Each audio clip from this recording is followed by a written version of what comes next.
Now I'm going to read the third and final piece of It's Lonely Here in the Valley. It's strange actually because I've just come back from a walk in the park in Dublin, and the temperature in my car registered 16 degrees on the 31st of December 2021, which is in marked contrast to the blizzardly conditions in this short story. Anyway, Jim and has given Eva some whiskey to revive her from the dreadful conditions he found her in.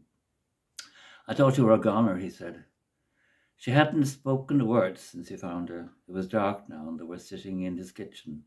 It's been a job getting her dressed and out into the tractor.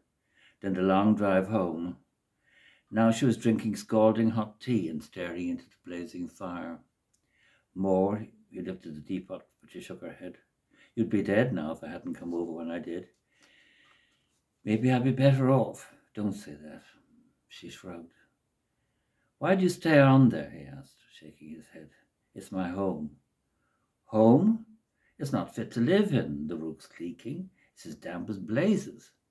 And those paraffin stoves are so old they're dangerous. It's my home. You'll have to move out one day. It'll be in my coffin, so, she said, her head held high. You'd be a fine woman still if you tidied yourself up a bit, he thought. You know, I'd give a fair price for that place, he said. You could buy a nice little house in Wicklow Town or Arklow. She slammed the mug down on the table. Take me home. No, I'll not spend a night in this house. Are you afraid of what the people in Clonee will say if they find out? What do I care what they say? I'll not stay in this house. He glared at her. Why not? For a moment her cheeks were flushed, and it wasn't from the heat of the fire. The dogs haven't been fed for 2 days, she muttered in reply. God in heaven, you're more worried about them than you are about yourself. You nearly froze to death in that house as it is. You're not going back until the thaw sets in and you'll get yourself some food and fuel. But the dogs, I'll go over in the morning and take them something. Bring them back with you. I will not. I'll stay if you promise to bring them back. I won't have those wretched beasts in my house. You're a mean, spiteful man, Jim Byrne. You said that once before. Suddenly her eyes showed a hint of their old sparkle. That was a long time ago. His expression hardened. You shouldn't have given in to your father. Blame your mother, not him. He was a fool to think she would have married him.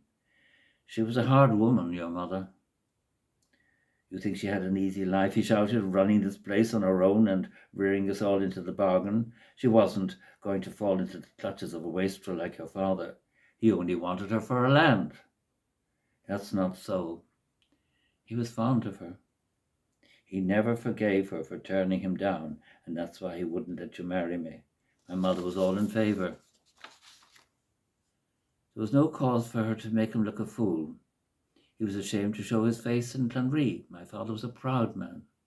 We Morans had the biggest farm in the valley at one time, long before your mother came and bought everything up. For God's sake, stop living in the past. The past is all I have now. I'll give you a good price, I'll tell you. It's not too late to make something of your life. I won't sell to you, Jim Byrne, not even if you go down on your bended knees. He sighed. Besides, I'll not leave the valley. Jim stared at the mug on his table. Sell your place and live here.